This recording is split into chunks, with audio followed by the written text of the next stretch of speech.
Uma coisa é fato. A gente não pode considerar a tristeza, toda a tristeza, como depressão. Não, a tristeza é um fato normativo. Isso é norma. Nós nos entristecemos.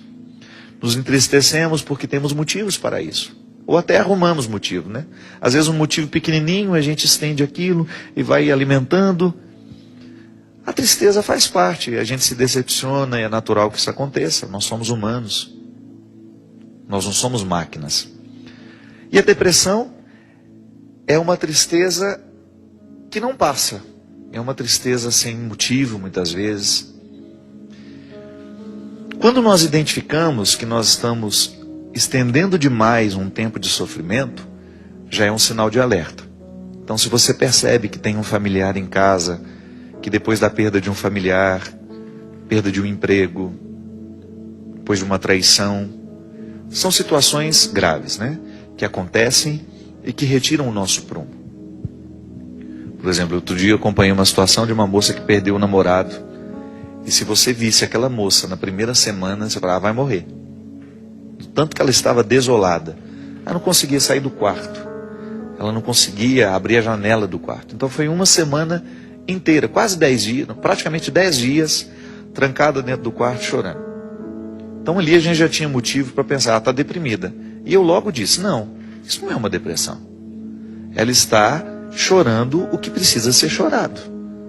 Se depois de um tempo, se depois de um mês, 2, a gente sentir que ela não está reagindo, então sim é a hora de procurar um psicoterapeuta. Na hora do choro, a gente precisa procurar os amigos. Nós que somos amigos temos que chegar perto, que tentar quebrar aquela barreira, pedir o direito de conversar com ela, ainda que sejam 5 minutos, para a gente poder acompanhar de perto aquele sofrimento. Se depois a gente viu, e às vezes o nosso contexto de amizade já é o suficiente para nos fazer responder à vida, superando aquele momento difícil. Aliás, gente, eu fico pensando nisso. Amigo de verdade, como diz a música, né, do Milton Nascimento, amigo é o melhor lugar. Eu não tenho dúvida disso. Como é importante nessa vida de muitos conhecidos, porque nós temos muitos conhecidos, as redes sociais lhe colocam com acesso rápido às pessoas. Você fala, você escreve um e-mail, o outro te responde imediatamente. Mas a gente precisa saber diferenciar. O amigo a que eu estou me referindo é aquele a quem você divide a sua intimidade. Frequenta a sua casa, que conhece os seus outros amigos. Porque o conhecido, ele conhece uma fachada, ele tem uma visão de uma fachada, que nem sempre é a verdade. O conhecido, ele não tem acesso à sua verdade pessoal. Por mais que você queira mostrar a ele. Essa coisa de que a vida virtual proporciona intimidade, tudo bem. Pode até haver uma exceção. Mas eu não acredito nisso. Eu acredito na proximidade que pode até desencadear uma futura amizade, quando ali você decide que você vai estabelecer laços mais estreitos com aquela pessoa, ou que você vai visitá-la, ou é que ela vem lhe visitar. Como os grupos de peregrinação, né? Durante os anos que eu fiz peregrinação, muitos amigos saíram dessas viagens, porque eles continuavam os contatos deles através das redes sociais. Marcavam encontros, de repente um começou a visitar o outro, e ali muitas amizades verdadeiras nasceram. Então a gente precisa diferenciar. Quem são os amigos que nós podemos procurar no momento da nossa dor, no momento da nossa dificuldade? E o verdadeiro amigo é aquele que vem tentar quebrar esse casulo de uma dor temporária. Mas esse mesmo amigo é aquele que vai nos ajudar a entender quando é a hora de nós procurarmos uma ajuda terapêutica. Porque a tristeza, gente, a tristeza modifica o nosso comportamento. Uma pessoa que está triste, por exemplo, ela passa a comer menos ou mais, né? Mas aí vai comer o que não pode, né? Vai comer chocolate, vai comer doce, porque são alimentos muito típicos de quem está emocionalmente desequilibrado por causa do açúcar. O organismo não é bobo, não. Só que esse açúcar em exagero, ele provoca um efeito rebote, que é, o efeito fica pior que aquela causa inicial. Então é natural que num período de tristeza, a gente perca o ritmo de vida.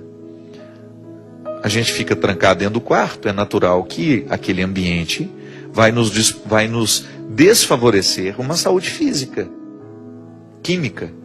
E aí entra aquele processo químico da depressão, que é quando as suas taxas da alegria, porque alegria é taxas, né?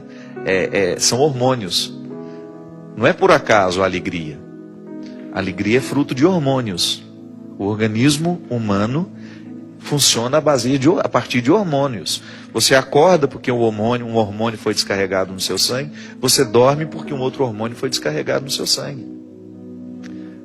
Quando vai anoitecendo, se você não se estimula muito, você vai ter sono na hora certa. Mas como a gente vive com os computadores ligados, a televisão ligada, todas as luzes de casa ligadas, a gente dificulta a produção do hormônio do sono. A mesma coisa para acordar. Vai chegar uma hora que o seu organismo vai dar o estímulo para você acordar. O cortisol que nós produzimos de manhã, né, que combate muitas coisas. Ele pode parecer ruim, mas ele também tem o efeito positivo dele. A alegria é produzida assim. Ela é química. É o funcionamento do organismo que vai nos proporcionar o bem-estar. E é por isso que a atividade física é tão importante para a saúde da alma. Não pode separar. O que você faz no corpo repercute no espírito. Porque quando nós nos exercitamos, nós produzimos endorfina, que é uma substância responsável pelo bem-estar.